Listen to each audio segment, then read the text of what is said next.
All right, MSP leaders, we're going to go into 5 things today that I would do right now starting an MSP in 2024. Well, why is this important? Well, you might be starting an MSP in 2024, or you might have started one recently in the last couple of years, or maybe even 20 years, but you want to understand some of the things that you could do today to make impact faster for your clients.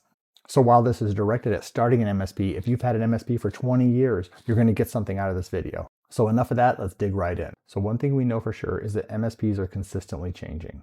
And as of today, the 3 things that MSPs should be most focused on are data protection, which has 3 parts: cybersecurity, BCDR, and data management. Number 2, continual assessments. The days of assessing once at the beginning of an agreement and then just continuing to sell services and products throughout is over. We need to continually assess our MSP clients' environment to ensure they're truly protected and that they don't have legacy equipment out there that's putting them at risk.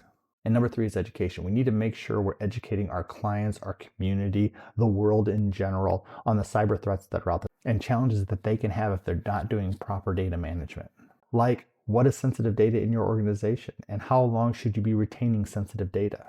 So into the 5 tips, and stick around for number 5 because it's going to blow your mind. First things first, I would start off with a full stack, which would include MDR, BCDR, security awareness training, full MFA everywhere, and SIM and SOC. Now, a lot of MSP owners will say, whoa, that is overkill. But if you know the cybersecurity landscape today, you understand that this aligns with best practices to keep them secure.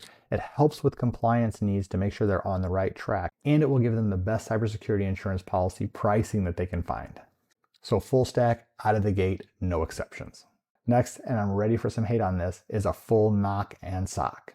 Now, why do we want a network operations center and a security operations center if we're just starting an MSP? Well, the goal of these 2 services is to take labor away and provide security and efficiency back. At the end of the day, the 4th and 5th recommendations that are going to come will allow you to scale quickly.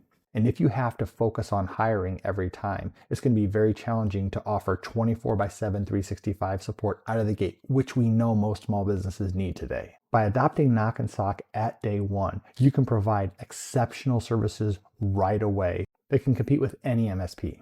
Now, the challenge we typically get is around cost. Why would we pay for that when we can work our way into it?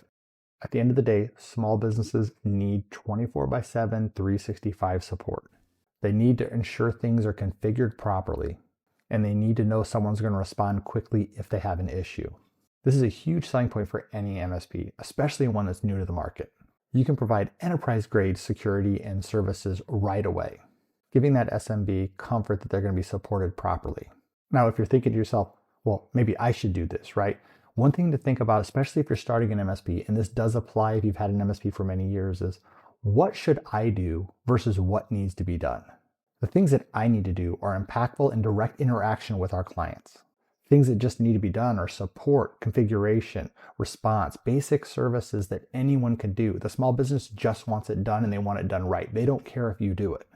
So outsourcing NOC and SOC right out of the gate, again, layers into that full stack and make sure they're completely protected and that you can provide an enterprise-grade solution right out of the gate.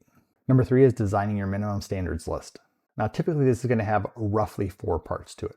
Number 1, the equipment. We want to make sure it is current and supported. If not, it's not under contract. This doesn't mean you can't support the client if they have some legacy equipment, especially shop floor or manufacturing. But it's not going to be under a managed service agreement because you cannot guarantee the protection of that system. So number 2 on minimum standards is cybersecurity insurance. Now, this can be a little chicken and the egg scenario because if they don't have the services in place to get good liability insurance, how do we require that? Well, we can put a timeline in place and require that they adopt our full stack, our NOC and SOC, because those are the only things we do, which will give them a little time to get the policy. But if they're the kind of company that doesn't want the cybersecurity insurance policy, they're not a client for you. And number 3 under our minimum standards is just the fundamentals. Be good to our team, pay on time, and communicate challenges. Now, number 4 is where things get fun, and that's our marketing efforts. Now, if I was starting an MSP in 2024, I definitely want to be known as a thought leader in my space and in my region.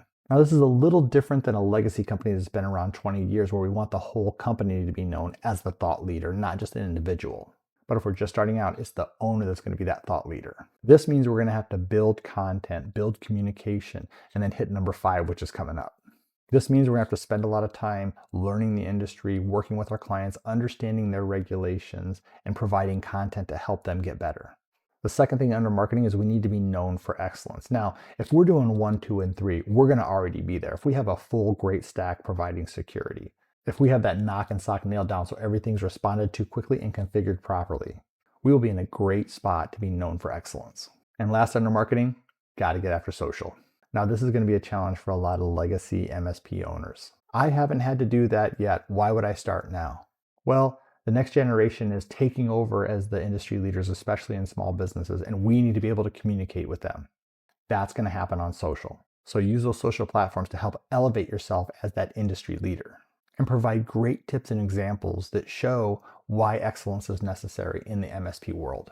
Now last, and this is where we're hoping will blow your mind, is education. And while we should always be educating ourselves, this is all about educating our clients, our prospects, and our community. So the first thing I'm going to do is find 4 to 5 topics that are confusing to the small business world. Things like cybersecurity insurance, compliance, AI, data protection, and mobile management. And I'm going to turn each of those topics into 20 pieces of content that I can continually distribute on my social media platforms. Now, this sounds like a lot and it sounds repetitive, but we just need to continue to say the same messages so it hits in on those 5 points that you think are confusing and most important in the market. This is really going to help your marketing efforts in establishing you as an industry leader. So once I have that great repository of information, I'm going to start working into live and just-in-time webinar events. Now, these are 2 different things, right? Live events are going to be live on Facebook, LinkedIn, or another platform that you use. Just-in-time webinars are typically going to be recorded, but set up so that people can access them immediately.